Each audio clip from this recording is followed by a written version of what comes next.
Então, hoje, dando continuidade à exposição do Evangelho de Lucas, nós faremos a exposição, o estudo do capítulo 18 do Evangelho, né? E a gente já aproveita para poder pedir a você que vai nos assistir agora ou que vai nos assistir posteriormente, para você nos ajudar se inscrevendo no nosso canal do YouTube, se você ainda não é inscrito, curtindo os conteúdos, né, se você está gostando.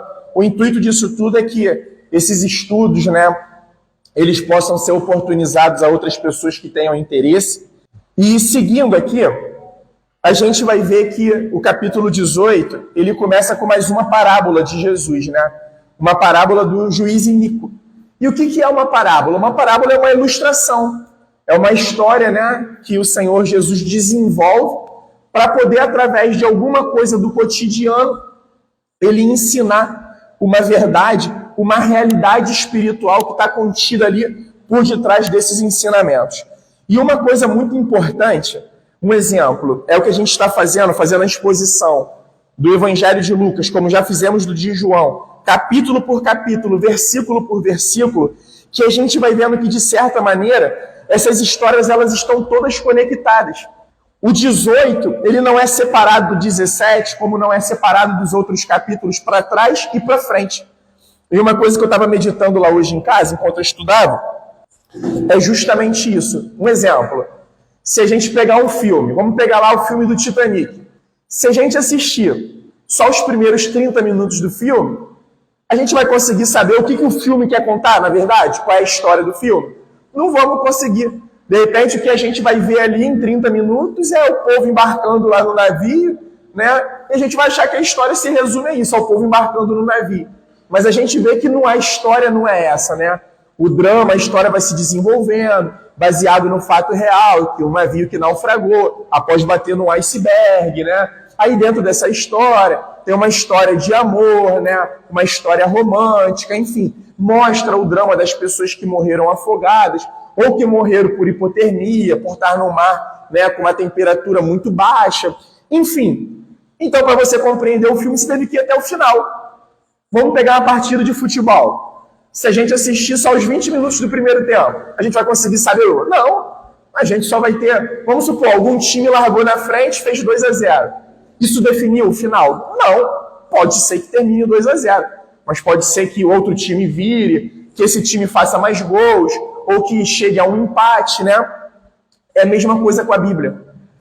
Um exemplo, a gente só vai conseguir compreender as verdades que Lucas tentou passar para a gente, inspirado pelo Espírito Santo, quando nós fizermos a leitura de todo o livro, de todo o Evangelho, porque a gente vai ver que as histórias elas vão se conectando. E algumas outras histórias, inclusive outros evangelistas, eles também vão colocando de acordo com a ótica deles, com a visão deles, né? Enfim, a gente viu lá no capítulo 17, né, como o Marcos deu estudo para a gente aqui no domingo, o último bloco de estudo foi Jesus falando a respeito da vinda do reino de Deus. E é muito interessante que, se a gente puder falar assim, era a pregação preferida do Senhor Jesus. Era falar sobre o reino de Deus, né? Falar sobre a construção do reino de Deus. E, na verdade, se a gente pegar lá o versículo, não precisa voltar a capítulo não, só para eu lembrar vocês. Se a gente pegar o versículo 20 do capítulo 17, diz assim, ó, indagado pelos fariseus sobre quando viria o reino de Deus, Jesus respondeu, o reino de Deus não vem com visível aparência, nem dirão, ele está aqui ou lá está ele. Aí Jesus vai falar, porque o reino de Deus, ele está entre vocês. Jesus estava dizendo que ele era o próprio reino de Deus. Ele, a vinda dele significava a manifestação real do reino de Deus. Né? Jesus estava inaugurando o reino de Deus aos homens, ele começou a construir esse reino e ele confiou a continuidade da construção desse reino aos seus discípulos. Né? E aí ele vem falando a respeito da vinda do reino de Deus. E por que de repente o capítulo 18 já começa com essa parábola do juiz iníquo? Essa parábola ela é o quê? Ela é um incentivo a nós permanecermos, a nós perseverarmos em oração. E muitas vezes, muitos cristãos ficam em dúvida sobre a vinda do reino de Deus, sobre o retorno de Jesus, porque Jesus falou, ó, eu vim, eu sou a manifestação, vamos dizer assim, mais perfeita do reino do meu Pai. Esse reino ele já está entre vocês. E agora eu estou confiando a vocês, os meus discípulos, a igreja, a continuidade da construção desse reino. Mas ele prometeu, eu vou voltar. Eu vou voltar para poder vir buscar todos vocês, né? Para vocês poderem habitar no reino final, vamos dizer assim, a manifestação final do meu reino. Para vocês verem a manifestação gloriosa final do meu reino. Mas só que tem muito cristão que às vezes fica assim, sabe, em dúvidas sobre o retorno de Jesus, sobre a volta de Jesus, sobre esse reinado de Jesus. Então, por isso que Jesus já emenda uma história com a outra, porque ele já sabia que essa seria um incentivo, sabe, aos discípulos não deixarem de crer. Enquanto eles estiverem aqui nesta vida, aqui neste mundo, não deixarem de crer a respeito do reino de Deus. E o que é interessante é porque assim, ó, a parábola começa assim, versículo 1 do capítulo 18. Jesus lhes contou uma parábola para mostrar que deveriam orar sempre e nunca desanimar.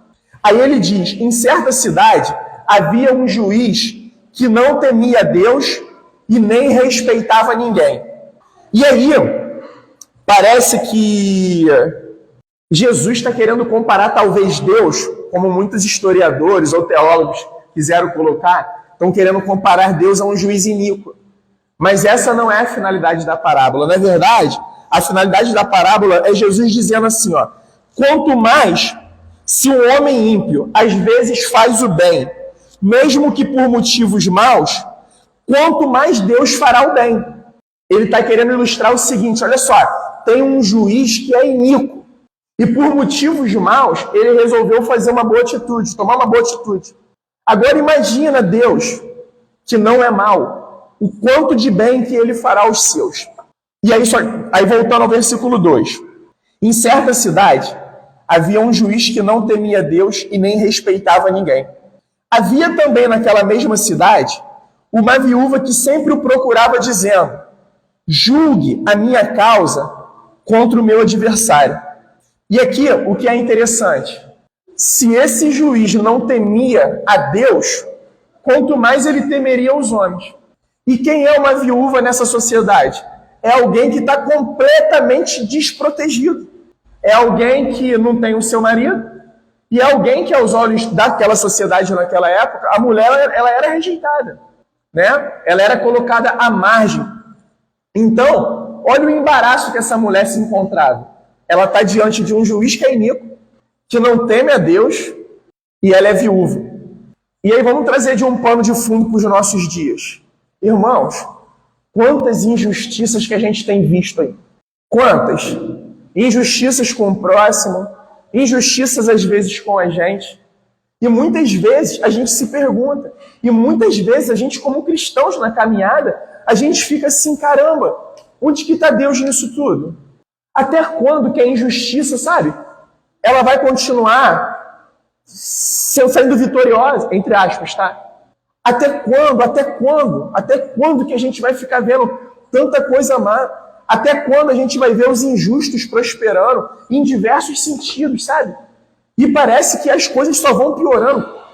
Parece que esse sistema de injustiça, parece que ele vai só aumentando. E aí vamos continuar aqui na parábola. E ela está pedindo insistentemente a ele, julgue a minha causa contra o meu adversário. Versículo 4. Por algum tempo, ele não a quis atender, mas depois ele pensou assim, olha só, é bem verdade que eu não temo a Deus e nem respeito a ninguém. Porém, como essa viúva está me incomodando, eu vou julgar a causa dela, para não acontecer que, por fim, ela venha me molestar, sabe? Ela venha dizer quem eu sou, ela venha escancarar, talvez, sabe, para outras pessoas, ela venha demonstrar para outras pessoas quem realmente eu sou. Então, sabe o que eu vou fazer? Eu vou atender a causa dela. Por um motivo mau, ele não está preocupado com o bem-estar dela. Em nenhum momento ele está preocupado com a causa dela. Ele está preocupado com os interesses dele. Ele está preocupado com a imagem dele. Ele está preocupado com a reputação dele. E ele quer ficar de boa, sabe? Ele não quer atrair muitos holofotes para ele, né? Então, ele toma atitude de quê?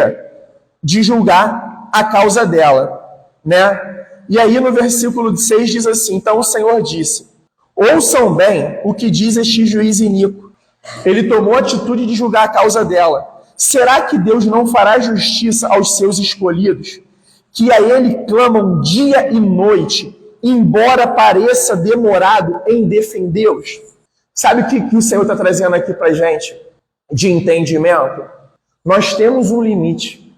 Nós temos um limite. E tem certo ponto que nós precisamos entregar a nossa causa realmente ao Senhor. Eu não estou dizendo que existem causas que nós não devamos entregar ao Senhor. Mas existem algumas, cara, que a gente deve entregar exclusivamente ao Senhor. Lala pôs um documentário, eu esqueci o nome do documentário agora na Netflix. Dançando para o Diabo. São 3 episódios desse documentário que está no Netflix. Se passa lá nos Estados Unidos, uma seita, né? Uma igreja que começa com cara de igreja cristã e logo ela se transforma numa seita. E é muito interessante porque, cara, as atitudes do líder daquela seita se assemelham muito a desse juiz iníquo. Ele estava sempre, procurando um jeito de desviar a atenção das coisas para ele. E o que ele fez? Ele montou uma empresa paralelamente a uma igreja. Ele começou a atrair as pessoas para dentro dessa igreja, dizendo que elas não poderiam sair da igreja. Aí começou a pegar textos bíblicos do seguinte: olha só, Jesus falou que você deve morrer para si mesmo. Então, quando você morre para si mesmo, você deve abandonar tudo que te lembra o antigo homem. Aí vamos supor, Dudu, eles conseguiram atrair Cadu. Cadu, você precisa começar abandonando os teus pais. Porque os teus pais são teus pais, aquele que você teve relacionamento afetivo a sua vida inteira. Então, para você morrer, você precisa abandoná-los. Cara, enfim, aí só resumindo. Olha como é que funcionava. Eles começaram a agenciar dançarinos de internet famosíssimos nos Estados Unidos. A igreja era sediada em Los Angeles, não era, Califórnia? Los Angeles. Aí como é que funcionava? Olha só, 20% do salário da galera ia para a agência, né, que estava cuidando deles na internet. 10% era o dízimo. 10% ia para o homem de Deus, que é o pastor. E os outros 10% era oferta, né? Só já eram 50%. Mas para eles morarem na igreja, eles tinham que pagar uma taxa. Para eles se alimentarem, eles tinham que pagar uma taxa. No final das contas, eles ficavam com menos de 10%. E a gente trazendo isso para os nossos dias. Sabe como é que terminou o documentário? Algumas famílias dessas pessoas que sofreram lavagem cerebral, eles começaram a se movimentar, tentaram abrir um inquérito criminal contra esse pastor, denunciaram ele em diversas coisas. Aí foi descobrindo casos de estupro, casos de relação sexual forçosa, enfim, cara, muita coisa. Aquela lista que estava lá em Romanos capítulo 1, quando a gente pregou aqui. Como que terminou? Até hoje não aconteceu nada com ele. As meninas iam à delegacia, né? E lá eles falavam: precisa de mais gente para denunciar. Precisa de mais gente. Enfim, o documentário terminou dizendo que ele não sofreu nenhum tipo de inquérito, não sofreu nada. E às vezes a gente fica se perguntando: caramba, onde que está o Senhor nisso tudo? Aquelas meninas que decidiram denunciar, que decidiram ir numa delegacia, sabe? E elas mesmas falaram: a gente teve que talvez vencer a nós mesmas, vencer a dificuldade de falar disso, de tanta dor que traz pra gente, a dificuldade da humilhação de talvez entrar numa delegacia e ali vai estar policiais aleatórios que vão ouvir a nossa história, sabe? E talvez não vão nem ter nenhum tipo de empatia com a nossa história. Aí, de repente, elas devem se perguntar: caramba, cadê a justiça nisso tudo? Uma coisa é certa: a justiça dos homens, ela pode falhar, como a gente vê ela falhando direto, mas a justiça divina, essa não falha. Essa não falha, né? E aí, versículo 8. Digo a vocês que depressa lhes fará justiça. Depressa no sentido de que, quando chegar o momento, isso tudo vai ser cobrado. Nada disso vai estar esquecido. Quando chegar o momento desse processo rolar da parte do Senhor, depressa ele vai julgar todas essas causas. Contudo, quando o Filho do Homem vier, será que ainda Ele encontrará fé sobre a terra? E que tipo de pergunta é essa? Será que eu vou encontrar algum convertido? Claro que o Senhor, ele vai encontrar convertidos. Mas o que ele está querendo dizer é o seguinte, é um incentivo a nós crermos. Sabe? A gente não sabe o dia e a hora do retorno dele, a hora que ele vai retornar. Por fé, nós cremos que ele vai retornar. Mas, cara, a gente nunca pode tirar isso de vista. Jesus pode retornar hoje para a gente. A gente sabe que vai chegar um momento da história que a história vai ser interrompida. Ela vai ser finalizada. A Bíblia diz que ele vai aparecer de forma audível a todo mundo, de forma visível e de forma gloriosa. Mas a grande verdade é que ele pode retornar para a gente hoje. E nós precisamos estar com a nossa vida debruçada nele, colocada aos pés dele. E aí ele continua, né, os ensinos aqui, os registros de Lucas. Jesus também contou esta parábola para alguns que confiavam em si mesmos, por se considerarem justos e desprezavam os outros. Lembrando que esse juiz, ele não temia Deus, ele não respeitava ninguém, então ele se achava o bambambam. Lembrando que uma parábola é sempre uma história, né? É uma criação de Cristo para ele poder passar realidades para a gente, para ele poder passar para a gente outro tipo de realidade, né? Enfim, aí a história vai seguindo. Jesus também contou estas parábolas para alguns que confiavam em si mesmos por se considerarem justos e desprezavam os outros. Lembrando sempre que a gente já estudou até aqui com Jesus, hein? Os que se exaltam, acontece o que com eles? Os que se exaltam diante de Deus são humilhados. E os que se humilham são exaltados. Lembrando que essa exaltação não é Jesus nos tornar famosos, não. Não é Jesus tornar a gente popular nesse mundo maluco aí, não. Sabe por quê? Pensa a última pessoa que seria popular nos dias de hoje aí no mundo. Jesus, irmãos. Jesus veio há 2000 anos atrás. Ele veio para uma sociedade, para uma comunidade extremamente religiosa. Uma comunidade que há milênios havia a respeito dele. Quando ele chega lá, Dudu, o que acontece com Jesus?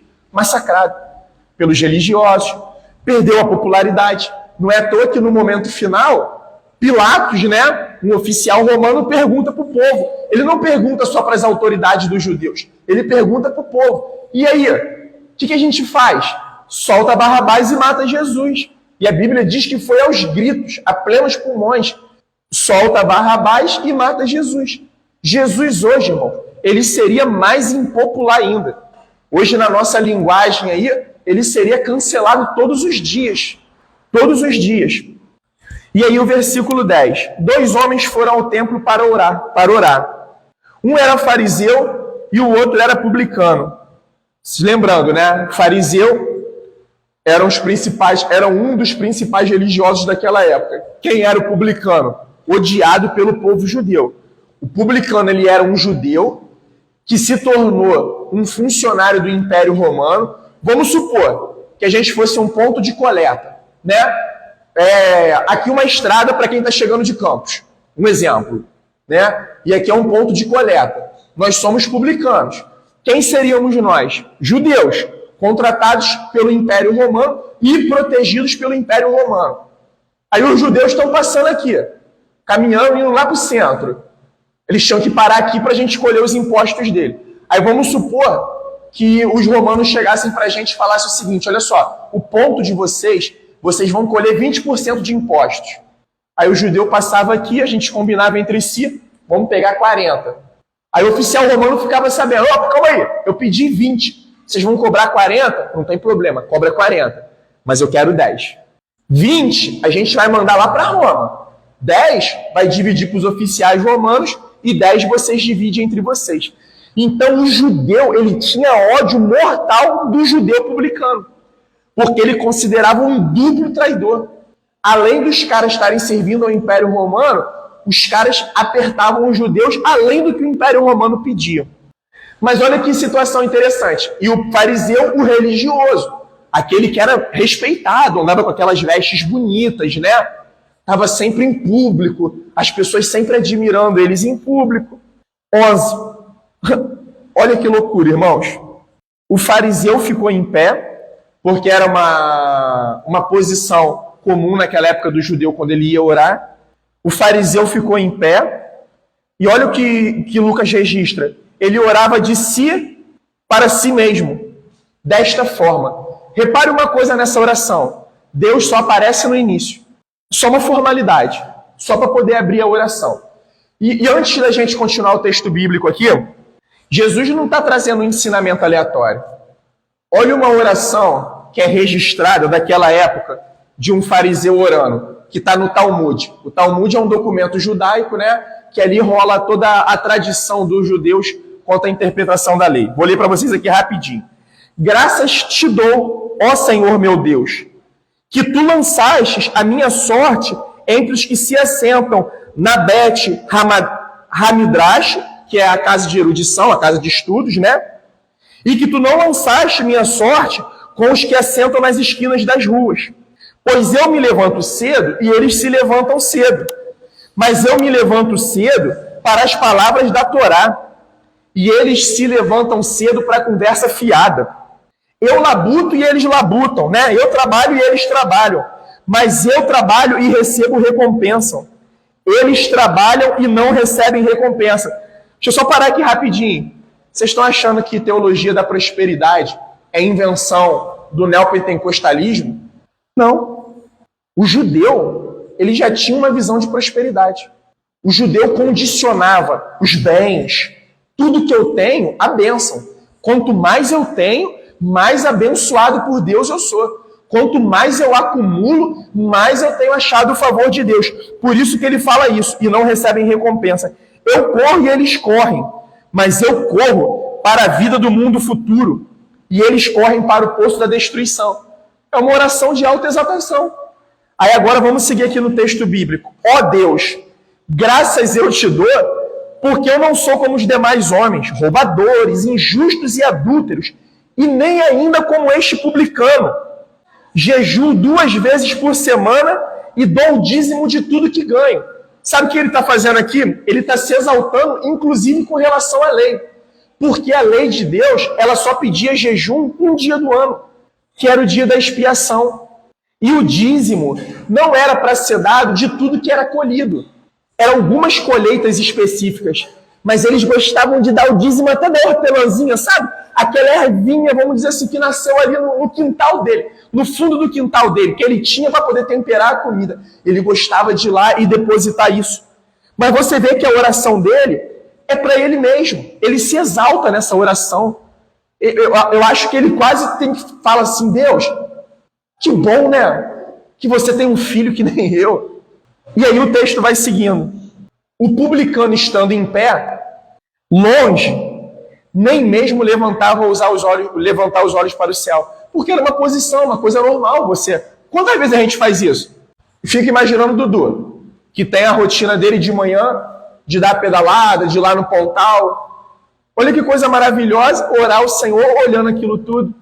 Então era uma condição normal de olhar. Mas só que esse publicano, ele reconhecia sua miséria. Ele nem mesmo ousava levantar os olhos para o céu e batia no peito dizendo, esse bater no peito significava uma lamentação.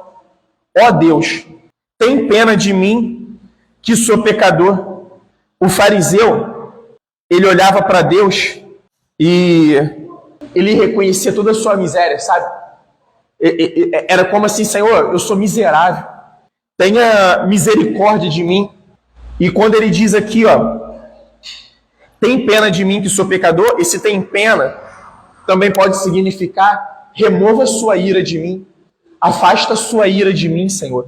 Eu reconheço, sabe, a minha miséria, né? Diferente da oração do fariseu, que se exaltava. E aí sabe o que Jesus diz? No versículo 14. Eu digo a vocês que esse desceu justificado para sua casa e não aquele. Porque todo que se exalta será humilhado, mas o que se humilha, ele será exaltado. E sabe o que Jesus está dizendo aqui? Ele não está falando que aquele publicano foi salvo por reconhecer a sua miséria, não. Ele foi salvo porque ele achou favor em Deus. Ele clamou a pessoa certa. Buscar-me-eis e me achareis quando vocês me buscarem de todo o seu coração. Ele chegou diante de Deus. E isso é o evangelho para a gente, sabe, meus irmãos? O evangelho, ele é uma decisão racional. Eu não estou dizendo que o evangelho, às vezes, não vai ter culto, que a gente não possa ir às lágrimas. E essa lágrima, ela pode ser de dois sentidos. Uma lágrima de uma profunda alegria ou uma lágrima de uma profunda lamentação. Da gente reconhecer o nosso estado diante de Deus. O evangelho é isso, cara. O evangelho é uma proposta de Deus, através de Jesus Cristo aos homens. O evangelho é o Senhor falando, eu resolvi todo esse caos. Todo esse caos, ele está com dia, está com data e hora marcado para acabar. Você só precisa confiar em mim, você só precisa crer em mim.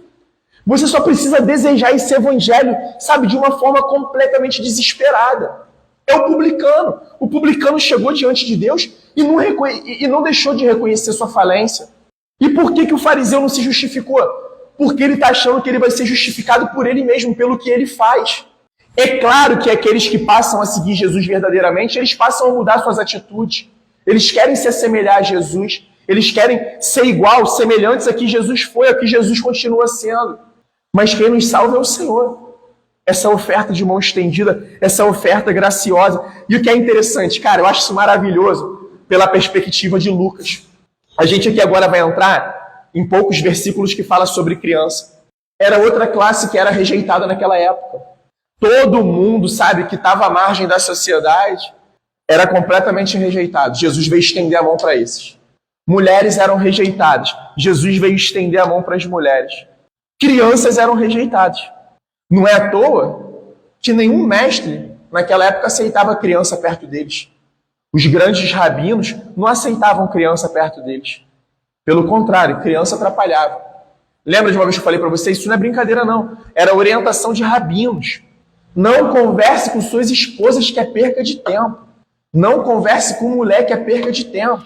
Estudo, se eu não me engano, de terça-feira passada. Era instrução rabínica, tá? Se uma mulher queimou o arroz, você pode trocar essa mulher por uma outra mulher. Você pode se divorciar e casar com outra. Para a gente ver o nível que a coisa era. Se você foi à rua e achou uma mulher mais bonita do que a sua e você deseja se casar com ela, abandone sua mulher. É por isso que Jesus vinha falando. O Senhor, ele permitiu o divórcio lá na lei de Moisés por causa da dureza do coração de vocês. Porque a vontade de Deus é que aquilo que foi unido, que se tornasse, que fosse para sempre. Homem e mulher se juntou, tornou uma só carne, é que fosse para sempre. E aí, Jesus continua todos esses ensinamentos.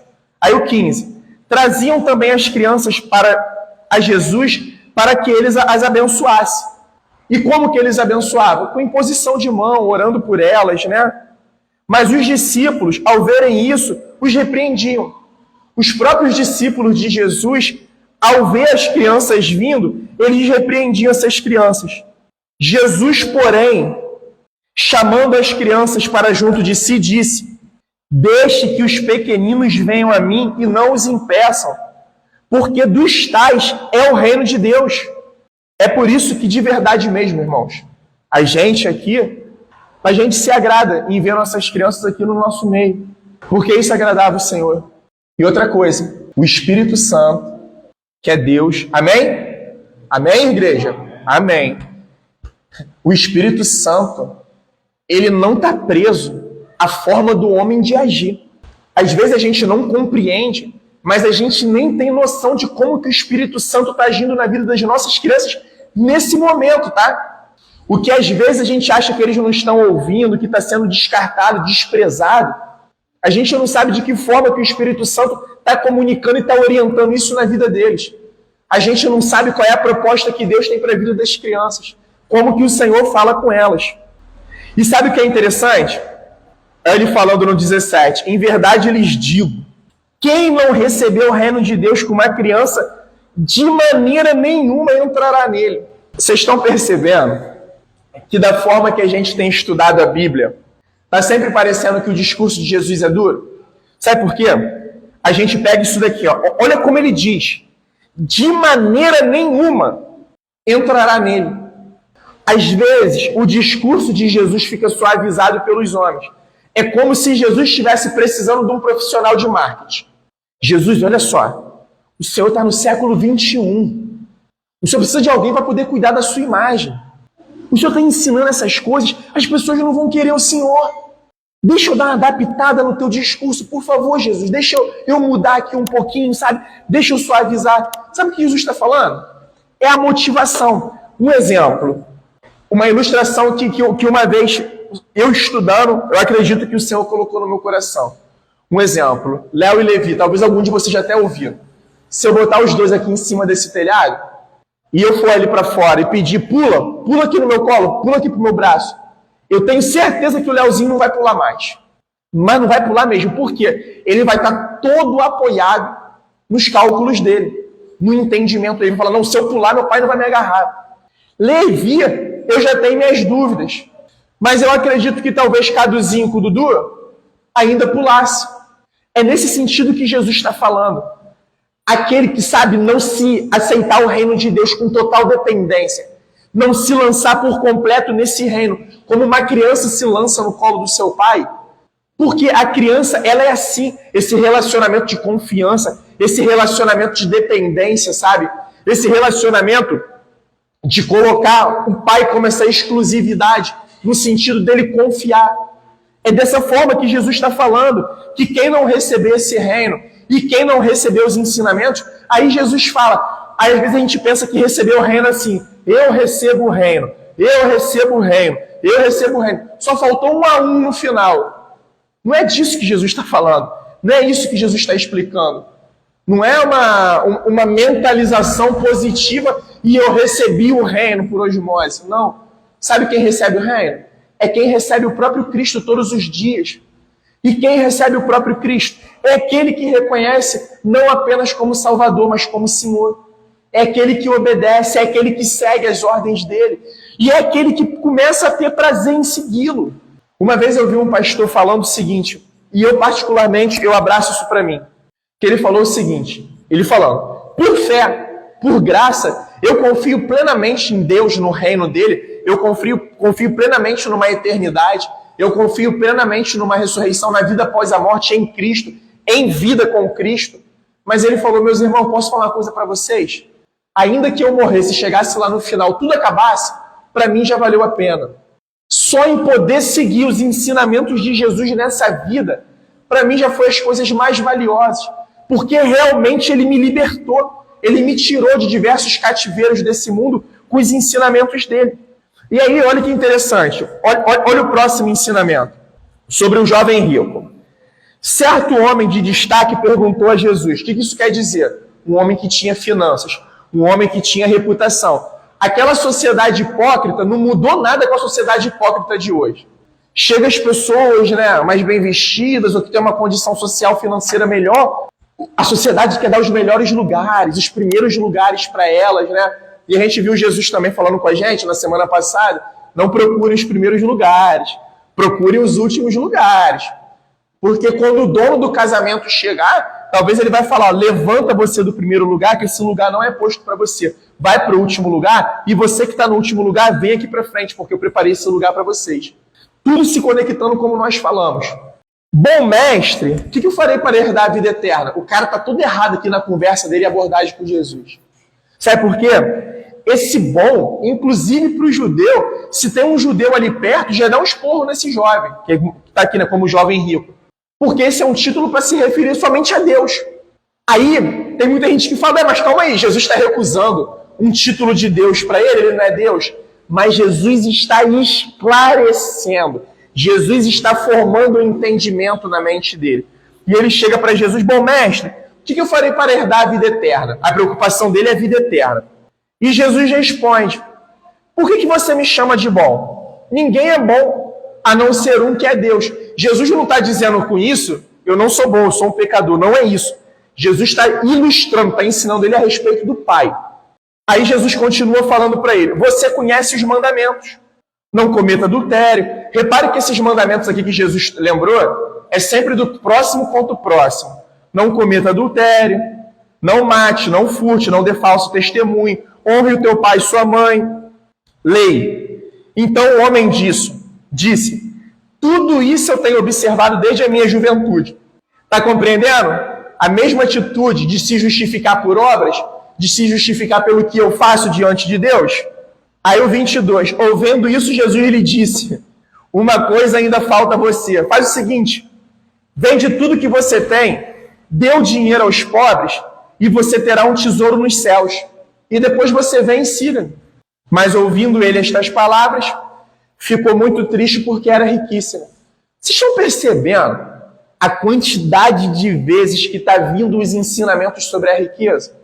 Irmãos, em nenhum momento Jesus está desencorajando alguém a trabalhar, alguém a labutar, a buscar alguma coisa melhor, a se desenvolver nas suas profissões.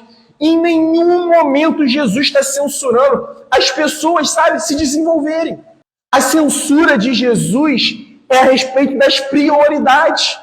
É onde está o seu coração. É no que você está se apoiando. E sabe o que é muito interessante? Enquanto eu estava meditando com o Senhor, buscando entendimento sobre isso tudo, me veio um entendimento. Um exemplo. Saúde. A gente consegue fazer coisas para talvez ter mais saúde. Mas isso não significa que nós teremos saúde. A gente pode correr, a gente pode mudar nossa alimentação, mas talvez uma doença venha. Quantos casos que a gente fala assim, pô, fulano era bem saudável, né? E aconteceu isso. Dinheiro. Dinheiro é algo que é mais fácil da gente controlar do que saúde, porque saúde a gente não controla, saúde vem. Agora a riqueza é um exemplo. Eu estou me dedicando o dia inteiro àquilo, a desenvolver, e a gente acaba se apoiando nisso. Aí quando a chapa esquenta de saúde, a gente pode estar com o bolso cheio de dinheiro. Mas quando o bicho aperta, você está diante de um médico, tu fez um exame achando que era uma coisa boba. Ó, seu Leonardo, infelizmente aqui o teu exame detectou que você está com um tumor. Né? Agora a gente precisa se aprofundar. Aí vem o desespero. E cadê o bolso cheio, gente? Aí parece que é nessas horas que a gente começa a mudar nossas prioridades. Para quê?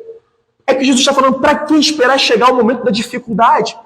Para vocês mudarem as prioridades do coração de vocês. Qual era o problema desse jovem? Se apoiava completamente nas riquezas. O cara começa perguntando a Jesus sobre vida eterna. Olha que incoerência. Ele quer vida eterna, mas não abre mão dos tesouros dessa terra, dos tesouros dessa vida. E Jesus, vendo ele assim triste, disse, como é difícil para os que têm riqueza entrar no reino de Deus. Aí aqui Jesus ele traz uma linguagem tipo assim, de um certo humor. Porque é mais fácil um camelo passar pelo fundo de uma agulha do que um rico entrar no reino de Deus. E às vezes, eu queria só parar aqui um minutinho com vocês. Um exemplo, é um perigo quando a gente quer espiritualizar o que não é espiritual. Irmão, pegou a visão, pegou a visão. Ó, agulha, o camelo, pegou. Não tem visão nenhuma, irmão. Não tem uma espiritualização. O que Jesus está trazendo é uma ilustração engraçada. Como que tu pega um camelo, um bichão grandão e passa ali num buraquinho da agulha? Tu pega isso daqui, meu irmão, tem teologia, tem concepções, sabe? E é nesse momento que eu quero dizer que o evangelho do Senhor, ele é simples. Ele é simples de entendimento. Jesus, pelo contrário, ele não veio complicar. Quem estava complicando tudo eram os judeus, com uma porção de ensinamento que não vinha da parte de Deus. Jesus, que é Deus, veio descomplicar os ensinamentos, veio tornar o entendimento possível aos pequeninos, a nós que somos os pequeninos. É isso que ele está falando. E aí os que ouviram perguntaram, Senhor, sendo assim, quem pode ser salvo? Por causa de quê? Quem está perguntando assim, isso daqui? O restante que estava ali, que talvez não tivesse a riqueza que aquele jovem tinha. Por quê? A teologia da prosperidade já rolava naquela época. Quem tem muito é esse que é muito abençoado por Deus. Aí as pessoas que tinham pouco, elas pensavam assim, caraca, se fulano que tem muito, para ele tá difícil de entrar, imagina para mim que sou duro, que sou pobre. Babou. Aí Jesus vai e responde, o que é impossível para o ser humano é possível para Deus. Sabe o que Jesus está falando? Irmãos, tanto o rico quanto o pobre, eles entram da mesma maneira. Qual maneira? Pela graça mediante a fé, crendo em mim. Esse é o caminho, tanto para o rico quanto para o pobre. Então Pedro disse, eis que nós deixamos nossa casa e seguimos o Senhor. E aí eu me pergunto aqui, tá, irmão? Será que Pedrão também já não está com um pouco de teologia da prosperidade? Preocupado? Senhor, eu estou abandonando tudo.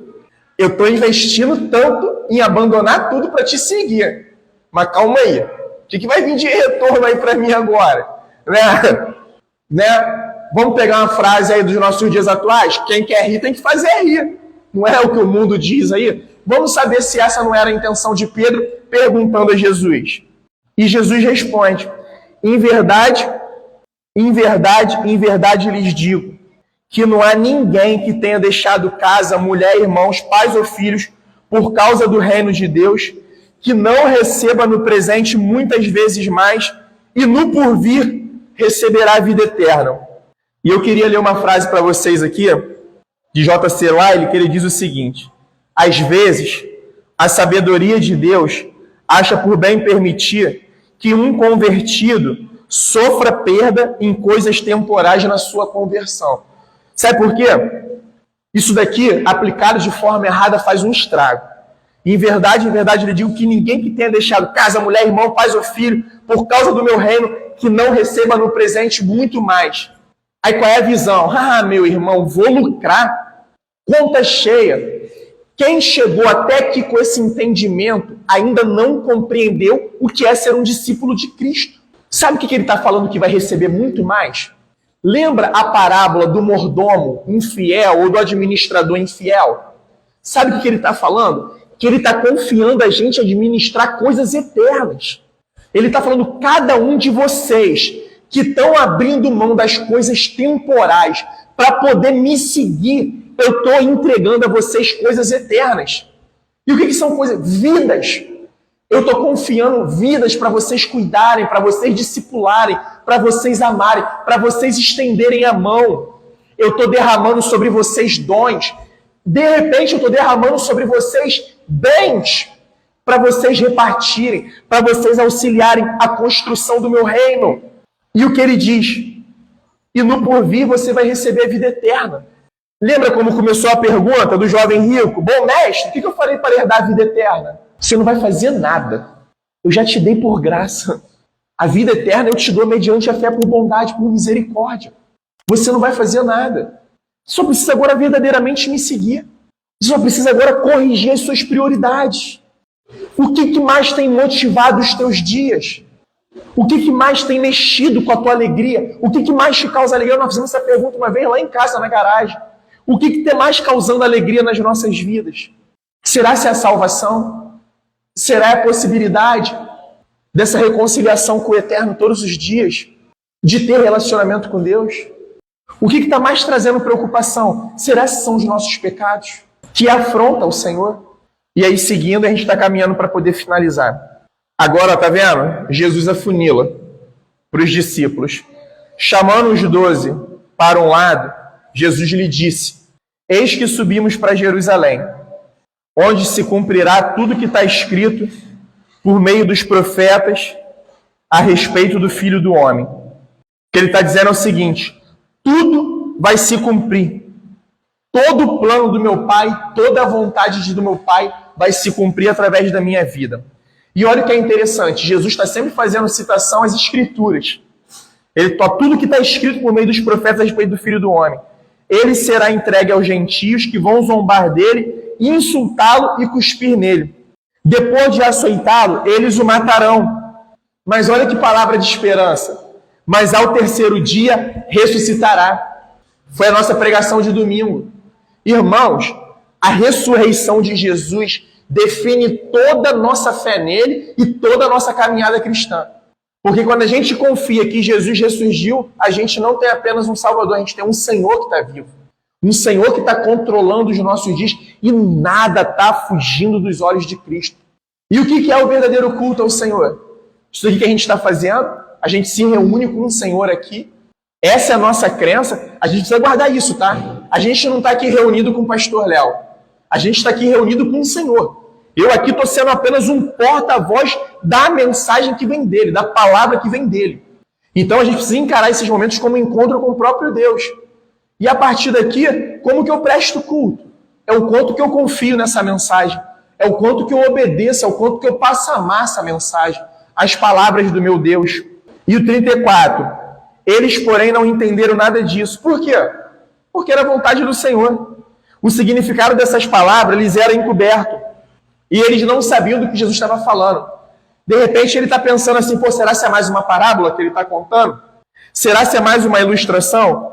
Mas Jesus falou para eles que quando chegasse o momento certo, o Espírito Santo ia lembrar eles de tudo que ele tinha ensinado a eles.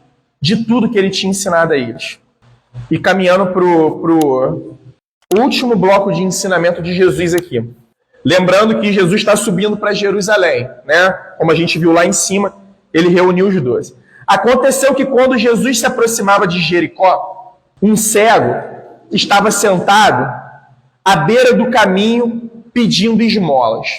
E ouvindo o barulho da multidão que passava, perguntou o que era aquilo, né? Ele está ali sentado na beira do caminho, ele está vendo um tumulto, uma multidão, uma barulhada perto dele, e ele se interessou em saber, pô, o que está acontecendo? Alguma coisa está acontecendo.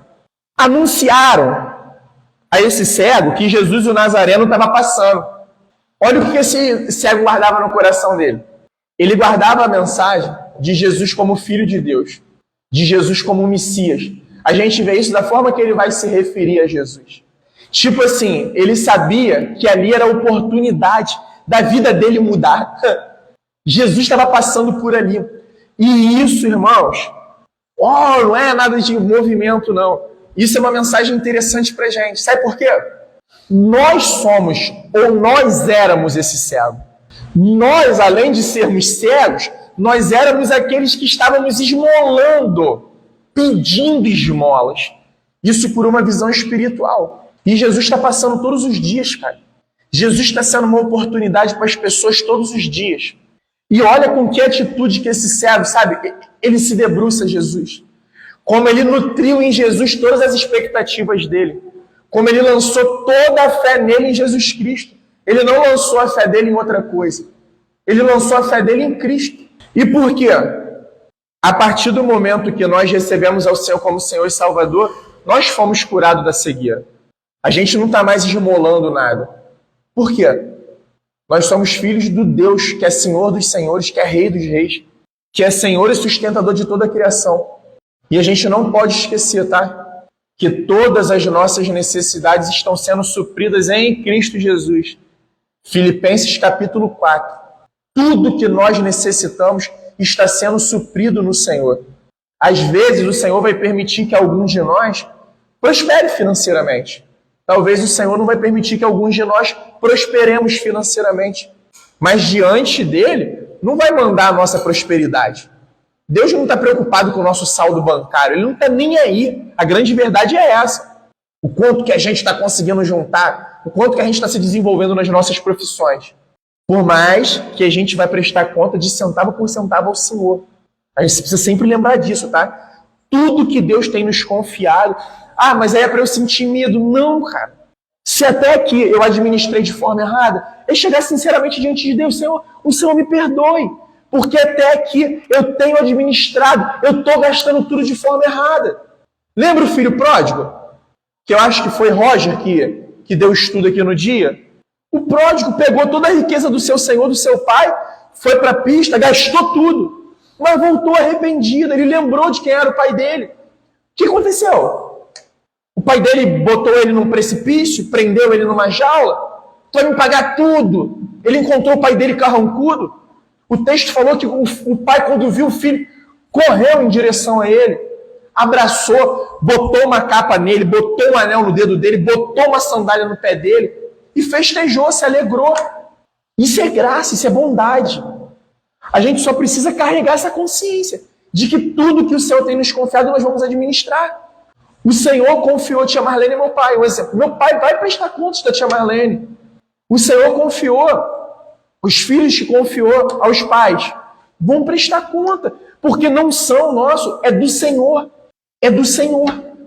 Tudo pertence ao Senhor, tudo é do Senhor. Esse é o princípio. E aí o cego grita: Jesus, filho de Davi, tenha compaixão de mim, tenha misericórdia de mim, me ajuda. Eu estou aqui necessitado, moribundo. Os que iam na frente o repreendiam para que se calasse. Rapaz, está atrapalhando Jesus aí, deixa Jesus seguir para a missão dele. Fica quietinho aí. Mas ele gritava cada vez mais. Ele estava, sabe, cara, obstinado, crente em Jesus como aquele que podia mudar a história dele. Filho de Davi, tenha compaixão de mim. E Jesus parou e mandou que trouxesse o cego. E tendo ele chegado, Jesus perguntou: o que você quer que eu lhe faça? Ele respondeu: irmãos, só para a gente poder pensar juntos aqui. Jesus perguntou ao cego o que ele queria que ele fizesse, né? Sabe por quê? Às vezes o cara está lá sentado. Sabe quem me veio a lembrança agora? O aleijado, na porta do templo, no livro de Atos. O que ele queria? Um trocado. De repente o cego podia correr até Jesus e falar: paga um salgado ali para mim, na lanchonete. Vai ali no Superbom, compra um sacolão para mim. Não tem um trocadinho aí não? Por quê? Ele estava esmolando, não era? Ele não correu para Jesus para pedir esmolas. Ele correu para Jesus porque ele sabia que Jesus era aquele que podia mudar a vida dele. Sabe? Ele foi além. E ele diz: Senhor, que eu possa ver de novo. E aí Jesus lhe disse: então veja, a sua fé, como é que está aí na Bíblia de vocês, meus irmãos? Te salvou. 43. Imediatamente ele passou a ver de novo. O que ele fazia? Está compreendendo que Jesus não veio buscar glória para si? Jesus veio buscar glória para o Pai. Essa é a nossa missão. Sabe? Não é a gente estender a mão. Ó, tô aqui. O que Jesus falou, tô aqui com meu irmão aqui. Vim trazer aqui um sacolão aqui para ele aqui. Tá aqui, ó, o cheque. Segura aqui a nota de 100 aqui, tira foto aqui comigo. Não é isso. São os princípios, entendeu? Então, Jesus falou para ele: a sua fé te salvou. E o que isso significa? A fé não é o caminho que ele recebeu a salvação. A salvação veio por graça. Mas Jesus está dizendo: a sua fé em mim. Ele falou: cara, você foi aquele que gritou. Isso tudo tem implicação. Davi, filho de Davi, tenha compaixão de mim. Você me reconheceu como um título messiânico. E você me reconheceu como aquele que podia te curar, cara. Mudar a sua história. Te tirar dessa treva, te tirar dessa cegueira. Você depositou toda a tua confiança em mim. E a partir disso você foi salvo. Toda a esperança que você depositou no Messias, é isso daí. É isso mesmo, você está no caminho certo. Cara, o fariseu, quando ele ora, quando ele está orando, o que ele está falando de si mesmo, ele não está falando nada de mentira a respeito dele mesmo. Tudo aquilo que ele falou que ele fazia mesmo. Aquele jovem rico, quando ele falou a respeito de cumprir os mandamentos, ele cumpria mesmo. Você vê que Jesus não censurou. Não, mentira, você não está cumprindo, você é adúltero. Mentira, você está dando falso. Não, Jesus não censurou ele assim. Jesus censurou ele quanto ao que ele estava depositando as esperanças e as expectativas dele. Essa foi a censura de Jesus. E Jesus está falando para eles o seguinte: olha só, beleza. Vocês estão numa estrada e eu estou em outra estrada. Vocês estão indo por um caminho completamente diferente do caminho do meu Pai. Aí é por isso que tudo se conecta. Quando Jesus chega em certo momento que ele fala: ó, eu sou o caminho, eu sou a verdade, eu sou a vida. Eu digo a vocês que ninguém vai ao Pai a não ser se for por mim. Eu sou o caminho que leva ao Pai. Eu sou a ressurreição e a vida. Eu sou a verdadeira Israel. Sabe? Então é isso. Jesus não é o estraga-prazer dos nossos dias. Jesus é o reorientador dos nossos dias. Jesus é o salvador dos nossos dias. A graça, irmãos, ela não é algo que vem, tô salvo, selado com o Espírito Santo. Não, cara. A graça é aquela que nos acompanha todos os dias. A pregação de domingo agora. Lembra Paulo falando aos Coríntios? Ele falando, que ele dos pecadores ele era o pior, que ele era o menor dos apóstolos. Mas ele fala: ó, eu trabalhei mais do que todo mundo. E realmente, Paulo viajou muito mais do que todos eles, plantando igreja, levando o evangelho, sofrendo tudo que sofreu. Mas ele fala: não porém eu, a graça. Não fui eu que realizei isso. Foi a graça de Deus através de mim. A graça, irmãos, não é aquela que veio, nos salvou, foi embora como uma força mística. Não. Se a gente puder ilustrar assim, a graça é um colaborador de Deus que está aos nossos lados todos os dias, para a gente vencer todos os dias por fé. É um dia de cada vez. Por isso que Jesus ensina: cara, para que você está tão preocupado com o dia de amanhã? Já não basta os maus do dia de hoje? Já não basta as preocupações que o dia de hoje está apresentando a você. Para que você está sufocado com o dia de amanhã? Hoje eu estou bem, mas amanhã eu não vou conseguir. Calma. Respira fundo. Tem uma graça que quer te acompanhar todos os dias da sua vida. Eu não prometi que se você me seguir, eu vou estar com você até o fim dos tempos. É promessa. Tu não vai estar sozinho, eu vou estar com você. Quando o seco apertar, eu vou estar contigo. E quando o mar estiver mais sereno, não relaxe. Porque essa vida, irmãos, é pancada. Eu quero dividir uma frase com vocês, finalizando aqui. E eu dividi com o nosso amigo Hélio, que eu li essa semana num livro. E eu não lembro se foi um pastor, se foi apenas um teólogo que escreveu. Ele falou o seguinte: sabe por que Jesus nos revelou o Apocalipse diante de tantas as funções? Porque Apocalipse é revelação, né? Não é à toa que na tradução de Apocalipse lá para a Bíblia, né? Americana, em inglês, é Revelation, né? O último livro da Bíblia é Revelation, é revelação. O que significa? Deus, através de Jesus, descortinou toda a história para a gente. A gente não está aqui perdido. Meu Deus, e agora? Se vir guerra, se vir um tsunami, um maremoto, o que vai acontecer? Não, a gente sabe que vai vir tudo isso. Guerra, rumores de guerra, tsunami, nação contra... Tudo isso a gente sabe. Isso não é evidência do fim. Isso é evidência de que Jesus não mentiu para a gente. Que tudo está se cumprindo. Por quê? Eu quero lembrar vocês disso, tá? Jesus, quando falou sobre guerra, terremoto, a chapa esquentando, guerra não existia naquela época. O Império Romano estava vivendo algo que a gente chama de Pax Romana. A paz romana tinha pacificado todos os impérios. Então, para o cara naquela época era estranho. Guerra? O mundo está uma uva. Todas as questões naturais que Jesus falou, estava tranquilo pelaquela época. Mas serve para a gente. Tudo que ele falou se cumpriu, está se cumprindo, está acontecendo. Enfim, aí ele falou o seguinte: Jesus revelou o final para a gente, para mostrar que ele já venceu tudo. Por quê? A nossa caminhada é pancada. É choro, é tristeza, é alegria, é mais choro, é mais alegria, é mais tristeza, é luto, é dor, aflições. Hoje a gente está bem aqui, né? Aqui no estudo, daqui a pouco vamos ali para a mesa, a nossa comunhão e tudo mais. Será se pode acontecer de amanhã um da gente não estar mais entre nós? É possível? É completamente possível, irmãos. Hoje a gente viu de manhã um mergulhador que morreu ali, acho que Martin Lage ou Barcelos ali, não sei, né? Perto daquele clube que tem ali, enfim. Tipo assim, eu não sei se o cara estava indo para o Porto para trabalhar, eu não sei, sabe? Qual era? Era Porto? Ô senhor, peguei minha moto, de repente dei um beijo na esposa, dei um beijo nas crianças, me despedi, aí respondi a mensagem talvez do meu pai, da minha mãe: mãe, eu estou indo trabalhar, quando eu voltar eu passo aí na senhora, para poder consertar lá o cano na cozinha para a senhora lá. E não vai voltar para a esposa, não vai voltar para os filhos, para os pais, para os amigos, não chegou à empresa. Uma pergunta, não é para a gente ficar todo dia, né, preso nisso. Um exemplo, a gente sabe que o curso da vida a gente sempre gosta que seja assim, acredito que os pais também prefiram, eles irem primeiro do que seus filhos. Mas qual a garantia que a gente talvez não vai terminar o ano sem um dos nossos pequeninos nos nossos braços? Essa é a realidade da vida, a gente não pode viver roendo unha, achando que não é isso, a proposta não é essa. Mas e aí, se apresentar? Se as coisas acontecerem? A gente falou aqui domingo, a lojinha aqui dessa rua foi assaltada. De roupa ali da frente.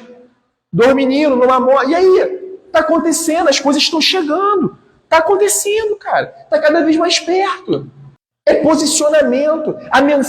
Eu particularmente, a mensagem de Jesus é dura, mas eu não gosto de encarar dessa maneira, de verdade.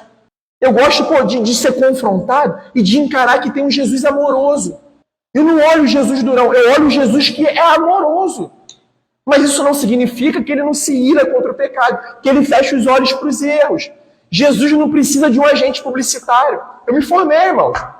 Publicidade, propaganda e marketing. Fiz algumas especializações na área. Poderia, talvez, junto aqui de vocês, que tem cursos, treinamentos de produção de vídeo, de conteúdo, a gente criar um conteúdo bonitinho. Sabe? Um Jesus aceitável. Primeira coisa, e a gente finaliza. Jesus não está buscando aceitação, irmãos. O Evangelho não é a mensagem de Deus querendo, aceitem meu filho, por favor. Isso não é o Evangelho. O Evangelho é o poder de Deus para a salvação daquele que crê. Isso é o Evangelho. O Evangelho é uma mensagem viva, é sobre um Deus que é vivo, que se entregou em nosso lugar. Que amor maior do que esse? Encerrando, Jesus falou, que amor maior do que esse? De eu dar a vida por um amigo. Respondendo rápido, tu daria a vida por um amigo aí rápido agora? Não te daria? Não! Ele deu, pô. Que mensagem dura é essa? Amor, graça, amor, graça. Amém, meus irmãos? Louvado seja Deus!